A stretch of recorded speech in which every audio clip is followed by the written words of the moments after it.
বাজারে ইলিশের মূল্য এখনও সাধারণ মানুষের ক্রয় ক্ষমতার বাইরে। এই প্রেক্ষাপটে রাজধানী ঢাকার বাসিন্দাদের কম দামে ইলিশের স্বাদ দেওয়ার জন্য উদ্যোগ নিয়েছে বাংলাদেশ মৎস্য উন্নয়ন কর্পোরেশন বিএফটিসি।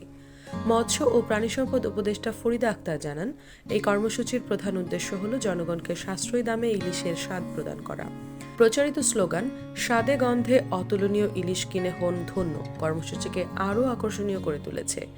এই উদ্যোগের আওতায় বিক্রয়ের জন্য 450 গ্রাম থেকে 850 গ্রাম ওজনের ইলিশ মাছ নির্ধারণ করা হয়েছে। প্রতি কেজি ইলিশের দাম ধরা হয়েছে মাত্র 600 টাকা। এটি বর্তমান বাজার মূল্যের তুলনায় অনেকটাই সাশ্রয়ী।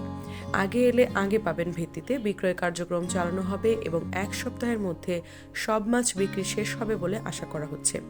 ইলিশের উচ্চ মূল্য সাধারণ মানুষের কাছে এই মাছকে দুর্লভ করেছে। এই প্রেক্ষাপটে মধ্যস্বত্বভোগীদের দৌরত্ব দূর করতে এবং সরাসরি জনগণকে উপকৃত করতে সরকারের এই উদ্যোগ অত্যন্ত ইতিবাচক। মৎস্য ও প্রাণিসম্পদ উপদেষ্টা ফরিদা আক্তার বলেন, সরকারের এই উদ্যোগ বাজার ব্যবস্থাপনায় ইতিবাচক প্রভাব ফেলবে।